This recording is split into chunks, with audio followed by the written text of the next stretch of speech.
النهارده نعمل السمك المقلي التحفه ده. تتبيله خرافيه خرافيه، احلى من بتاعه المطاعم. يلا نبتدي، بس قبل ما نبتدي نصلي على سيدنا محمد ونقول بسم الله. واللي لسه ما يعرفنيش، انا مطبخ ست هانم. لايك وشير وسبسكرايب عشان يوصل لكم كل جديد. ويلا بينا نبدا الفيديو بتاعنا ونعمل احلى تتبيله للسمك، احلى من بتاعه المطاعم وتحدي. يلا بينا نبتدي الفيديو ونقول بسم الله.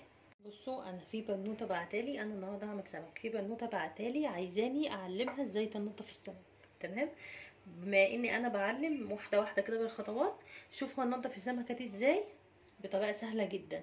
بصي، هي المفروض بتيجي مفتوح بطنها من عند الراجل. طب نفترض ما فتحش بطنها، هتقصي كده بالمقص وكده، وهتشيلي بقى كل حاجات في بطنها هنا. ممكن دي تعملها بايدك، في هنا بيبقى فيه زي حاجه حمرا كده اللي هو الدم، سلسله الظهر دي تشيليها. لا اما ممكن فرشه اسنان، او وانت بتغسليها بالملح كده هتروح معاكي وتنضفي كده البطن. وانا هقولك دلوقتي ازاي هتنضفيها بالملح. دي اول حاجه. تاني حاجه، انت عايزه تقصيها علشان توصلي للشكل النهائي بتاعها، يبقى شكلها مهندم. في ناس بتحبها بالديل كده، يعني هي بتيجي من عند الراجل بالديل كده والراس دي كده. انا ما بحبش المنظر ده، وانتوا بقى حرين طبعا. قشر السمك بتقعدي، هو بيبقى كده، بتقعدي كده يعني تشيليه خلاص من الجوانب هنا ومن هنا ومن هنا. انا هجيب سكينه واعملها معاكي دلوقتي. كل اللي هتستعمليه المقص والسكينه. خلاص، هتجيبي السكينه وهتبدأي كل القش بتاعها ده المفروض يطلع. هو شايله، بس انا بوريكي اهو. كله يطلع اهو اهو كده. وهنا برضو بيبقى فيه قشر السمك، بتشيليه كده اهو. طبعا المفروض كل ده على الحوض، بس انا مش عارفه طبعا التصوير عندي مش نافع اعمله على الحوض. خلاص، كل ده اهو بايديكي. خلاص، وتحت الحنفيه بيتشال كل المواضيع دي كلها. خلاص، الجهه دي يعني بتشيلي كل ده كده، كل ده كده، ومن هنا اهو، والجهه التانيه كذلك. طب هنعمل ايه كمان؟ ماشي، بالمقص. عايزه تسيبي الديل تسيبيه، بس هو مبيبقاش شكله ظريف. بالنسبه للراس، في ناس بتسيبها كده، بس انا ساعات بيجيلي احساس ان الراس ما بتبقاش حلوه، يعني بتعمل زفاره في السمكه، بحس بكده. وفي ناس بتبقى عادي ما عندهاش مشكله. المهم همسك بالمقص ومن عند راسها كده اهو هبتدي اقصها. هتقولوا لي بقى في ناس فرافير هتقول لي منظر مقرف، هقول لكم مش مهم بالنسبه لي. انا اهم حاجه اعلم اللي عايز يتعلم. تمام اهو كده هي اتشالت خلاص. هي كده على غسيلها بالملح. هتجيبي الملح بقى، هتبداي تحطي تدعكي بقى بيها كله كله كله كده.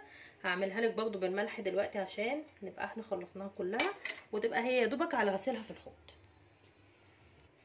هتجيبي الملح اهو اهو، وتبتدي تخش عليها وتبتدي تدعكيها كده كله كويس.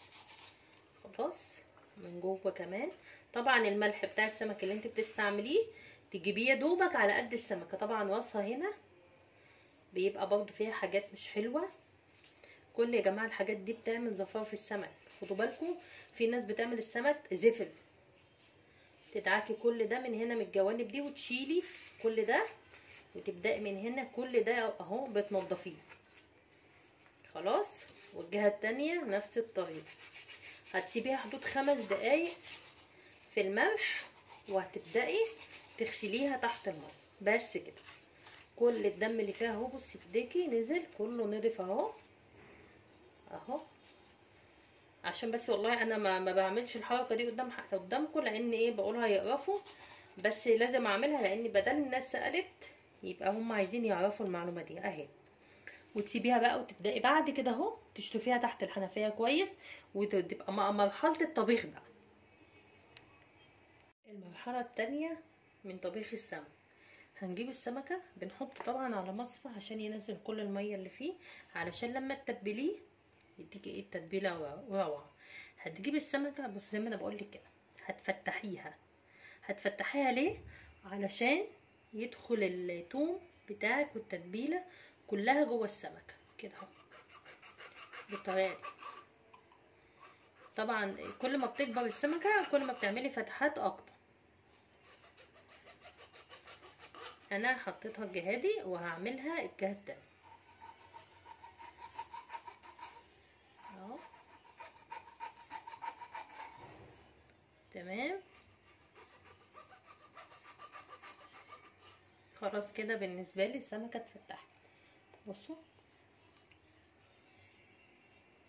هكمل بقى الباقي ونرجع بقى نتبل السمك.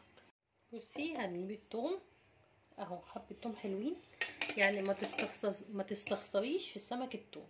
خلاص هتحطي في عليه معلقه ملح صغننه، هو الاساسي ملح وشطه وفلفل وكمون بس كده، ما تزوديش حاجه تانية من عندك، بلاش افتكاسات يا جماعه. فلفل يعني انا اديته عادل معلقه حلوه كده من الفلفل.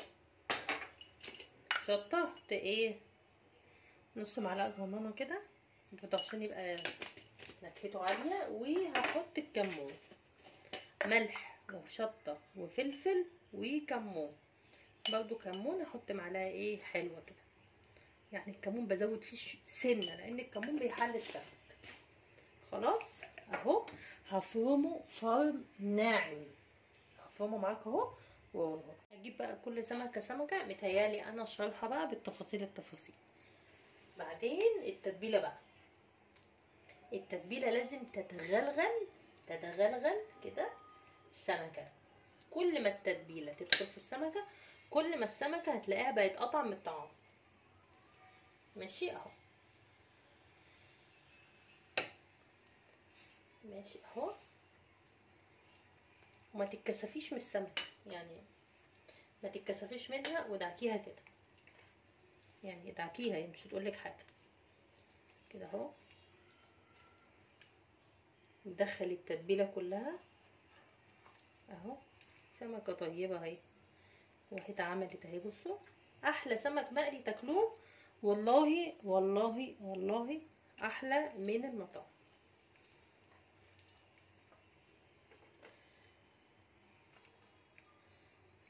اهو توم جوه اللحم بتاع السمك، يشرب بقى منه كده يا سلام. وننع الراس بتاعتها يا سلام، كله بقى كله كده هعملوا لها مساج. شوفوا السمكه بقت جميله ازاي اهي. هعمل بقى التلاتة وعلى بال ما اعمل الرز يبقوا شربوا من التتبيله شويه، وهبتدي اقليهم. عايزه تسيبيها شويه في التلاجة سيبيها، مش عايزاها على طول اشتغلي فيها، مش هيحصل اي حاجه.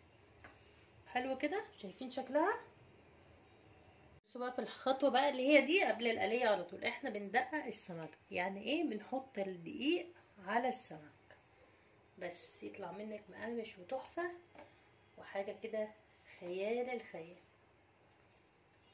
غطيه بس، اهم حاجه تغطيه كله بس بالدقيق كله كده اهو.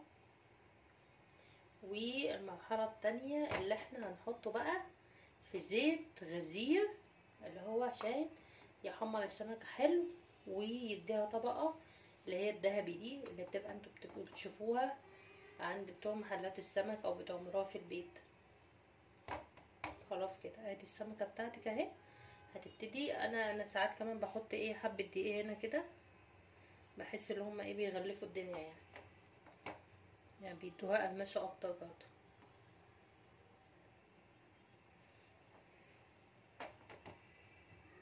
بس كده فاضي وادخلي بقى على المقلاية للسمك. اهي السمكة بقى هنبتدي نحطها في الزيت كده بالراحة خالص. ممكن نحط واحدة جنبها كده.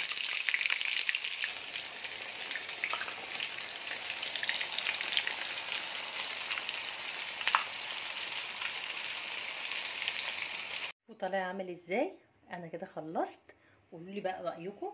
شايفين طالع اللهم بارك تحفة تحفة بجد. وعملت برضو رز، هنزل لكم طريقة الرز في صندوق الوصف، انا كنت عاملاه قبل كده برضو مع سمك.